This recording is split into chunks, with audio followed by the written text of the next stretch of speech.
Welcome to the Woman Angler and Adventurer Podcast, inspiring real women with a passion for fishing in the outdoors to go get their adventure on. Now, here's your host, Master Captain Angie Scott. Hey everyone, welcome to another episode of the Woman Angler and Adventure Podcast. We're still kind of on our Truman Lake conversation series. I hope you all really enjoyed the conversation last week between John King from the Fish Nerds podcast and Pam Martin Wells. So this week, we're going to share with you a perspective from the co-angler side with Cassie Hall. And, Cassie's someone I've been wanting to have on the podcast anyway, because she's one of those that when she enters a room, you feel the energy, everything lights up. She's just so positive, always cracking jokes, a real character, a great singer too. But she's from Alabama, so she's always got to throw in a roll tide. But we all love Cassie Hall, and so you're really going to enjoy the conversation between John and Cassie this week. So again, be sure to check out the Fish Nerds podcast. They were kind enough to share this audio with our listeners because I know it's right up our alley. This is what we do. We feature women in the outdoors doing amazing things, and this conversation is just that. Cassie gives a little background on the LBAA, and we kind of talk about what's going on with the future as well. So thanks again, John. I'll put a link to the Fish Nerds podcast in the show notes so y'all can add that to your podcast listening repertoire. And everyone, please enjoy.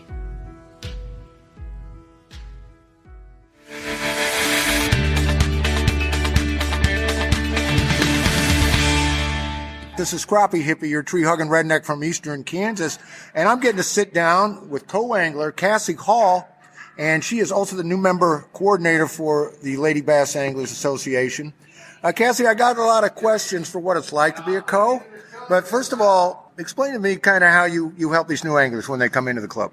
Well, usually what we do is, we have our meeting, and right before the meeting, the initial meeting, I take the new members over to an area and we discuss, safety. We discuss sportsmanship. If anybody has any health, that they would like to divulge, because that's important. Also, if you're able to swim or not swim, because if you're not able to swim, then, the other angler probably needs to know that. If you want to share, you don't have to share any medical. You don't have to share if you can't swim or not. And what to expect, because some of these ladies have never, ever fished a tournament before.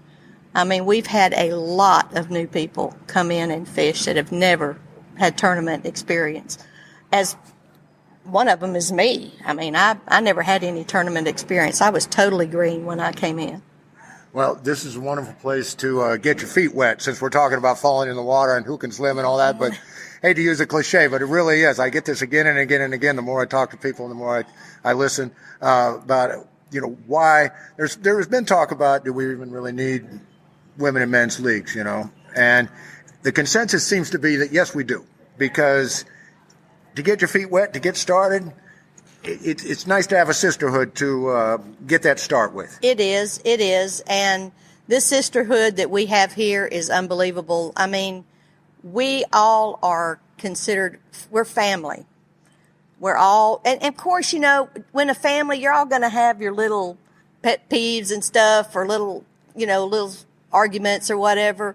But when we get on the water, that's different. When you get on the water, everybody's competitive. But when we're off the water, we eat together, we have fun. I mean, it's just a big family reunion, basically. That's what I heard. Everybody's together, everybody's having fun, and this and fun is a huge part of this, because why else would it be worth it? But boy, when we're out there, unless you're waving the net, I think that's what Barb Harris said. Unless you're waving the net and in need of assistance, it's on. Game on. It's game on. It's game on for sure.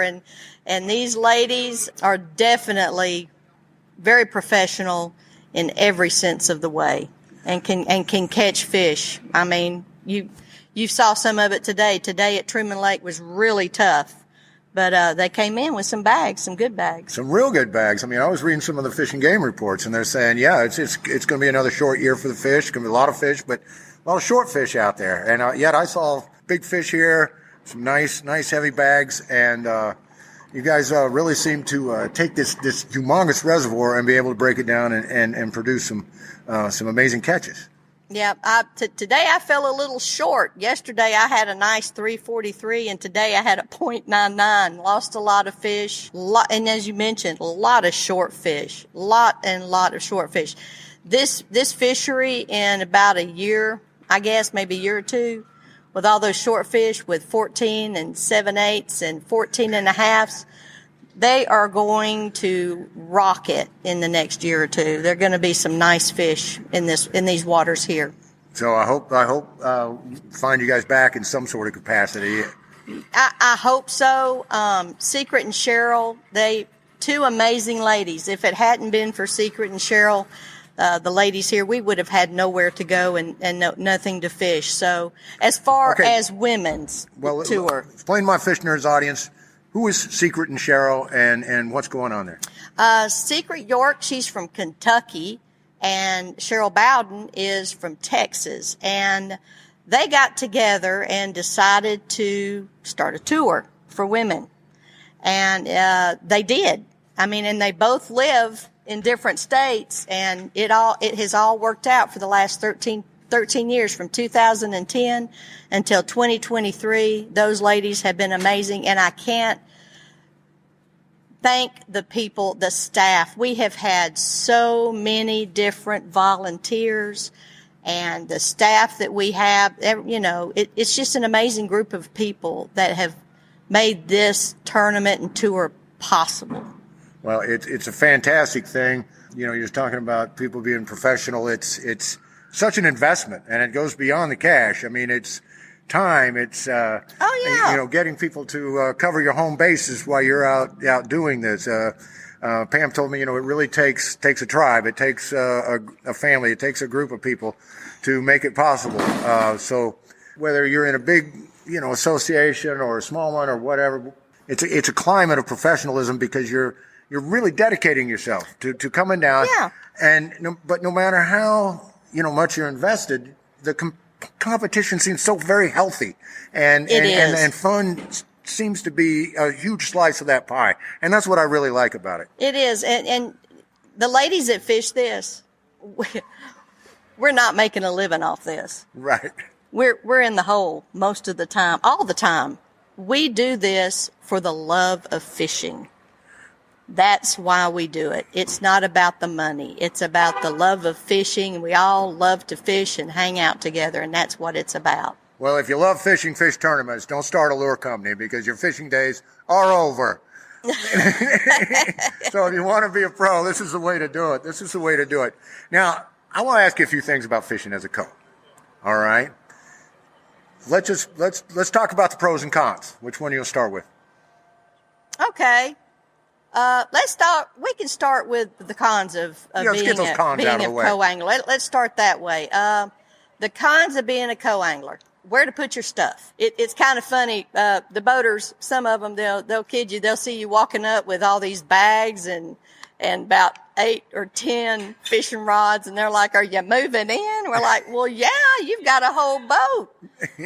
We've got to pack what we think we're going to need." And most of us travel with a truck, and the back end of the truck looks like a store, so you can go in and shop to see what you're going to need. But that's one of the cons. The being able to put your stuff, and then your rods get all tangled up, but it's not too many cons.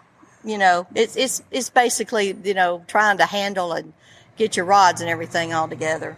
Okay, well, I've listened to Angie's show quite a bit, and I've heard a few stories where there's personality clashes, maybe. Oh yeah. This kind of thing, that kind of thing. When I was a kid, guys I used to fish with, older guys used to fish with, one guy back there running the trolling motor, one guy up in the front. I used to have to sit in the middle, right? It sounds like a lot of the pros are very generous people as far as trying to get you in a place where they're catching fish. They try to get an angle. But sometimes, you ever have a pro that's just so intensely into it, all of a sudden you're swung out over 40 foot of water when you'd really like to hit that bank? Well, most of the ladies here are, they don't front end you. But so you don't need a little pea shooter to. No, there are times though when you're getting a bite, they don't know you're getting a bite, and they hit their foot on the trolling motor, and you're like, oh, but what are you going to do if you want to be in charge or in control? Be a boater. That's the way I look at it. Be a boater. So yeah, you may miss a couple bites here and there, and the next thing you know, you're in 40 feet of water and you don't know. But most of the ladies are really good about leaving their monitor zone so you can see exactly, how deep or how shallow you are. Oh, okay. So they've got the front and back arrangement for when they're running. Yeah. You can see the running. Yeah, you can see the contour lines. Yeah, you see the sounder. Okay. Now, let's go ahead and move on to the pros, because I know one of the things that people talk about is, wow, what a thrill to get to fish with Pam Martin Wells or Terry Cindric or even Angie Scott. It's a thrill. And I have fished with Angie, and she's a lot of fun. Well, then you're luckier than me.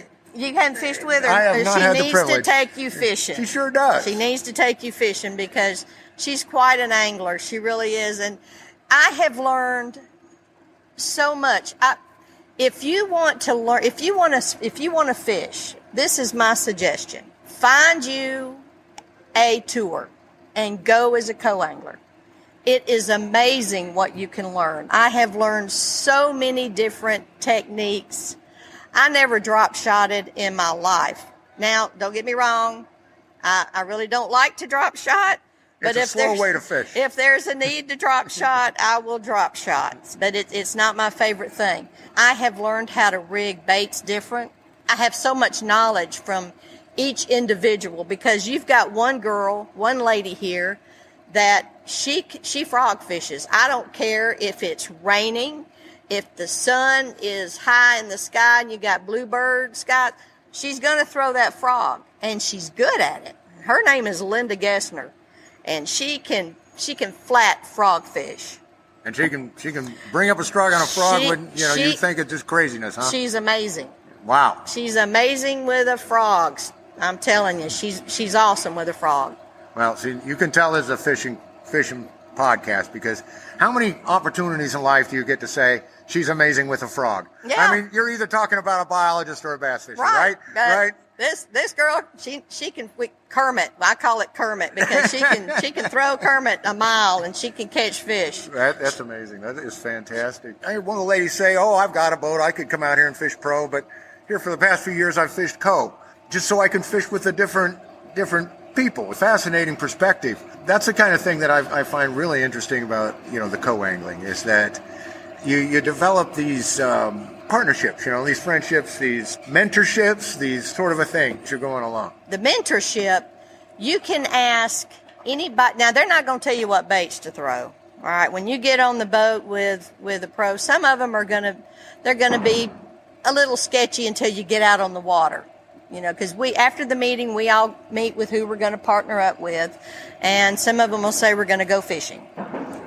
And some of them will say, well, we're going to be in deep, we're going to be shallow. But I'll tell you this, once you get out on the water, it's different. They will share with you exactly how they're going to fish and what they're going to do. And they're kind of reticent in here, keep the little birds from getting a little too close. There you go. Once you're out there. Now, when you're out there, and is there times where they want to do A, but you're thinking maybe B would be a better option? Do you guys ever powwow, or do you ever exchange opinions on where we're going to fish or why? Well, like today, I fished with Ann Carroll, and she's a good angler, and she was like, look, if there's somewhere you want to stop, she said, just let me know. I've had several boaters ask, hey, if you see something that you want to throw at or you want to go, just let me know. And, but 9 times out of 10, these pros have looked at maps. They have practiced and charted and know where they're going to go, where they're going to stop, what time of day they're going to stop.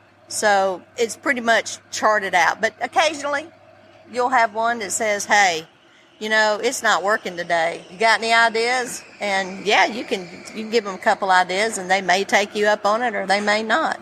Well, there you go. But have you ever given advice and had them thank you at the end of the day, saying, "Wow, that was a good inspiration," going back into that pocket or up that creek? I mean, there's been times where there's a co-angler here she's my best friend pretty much. Her name is Diana Ebahawk.